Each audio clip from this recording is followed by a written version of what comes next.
हरिनामाच्या जयघोषात तुकोबारायांच्या पालखीनं पार केला रोटी घाट. लाखो वारकऱ्यांचा भक्तिमय उत्साह. जगद्गुरु संतश्रेष्ठ श्री तुकाराम महाराजांच्या पालखी सोहळ्यानं दौंड तालुक्यातील वरवंडकरांचा निरोप घेतला असून आज बारामती तालुक्यातील गवळ्याची उंडवडी मध्ये पालखी सोहळ्याचा मुक्काम असणार आहे. देहूतून प्रस्थान झाल्यापासून ते पंढरीत दाखल होईपर्यंत संत तुकोबांच्या पालखी सोहळा मार्गातील सर्वात कठीण मार्ग म्हणजे रोटी घाट.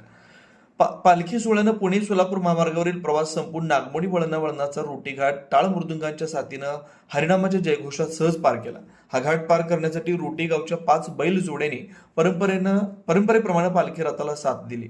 जगद्गुरु श्री संत तुकाराम महाराज पालखी सोहळ्याचं देहूतून प्रस्थान झाल्यानंतर पंढरीपर्यंत जाण्यासाठी जो मार्ग आहे त्या मार्गातील सर्वात खडतर मार्ग म्हणजे हा रोटी घाट. श्री संत तुकाराम महाराज पालखी महामार्गाची निर्मिती होण्यापूर्वी हा घाट पार करणं म्हणजे वारकऱ्यांसाठी मोठी कसरत असायची. पण आता पालखी महामार्गाची निर्मिती झाल्यानं वारकऱ्यांचा प्रवास सुखकर झाला. हरिनामाच्या जयघोषात, पांडुरंगाच्या भक्तीत, टाळ मृदुंगाच्या गजरात लाखो वारकऱ्यांनी अगदी सहज हा रोटी घाट पार केला.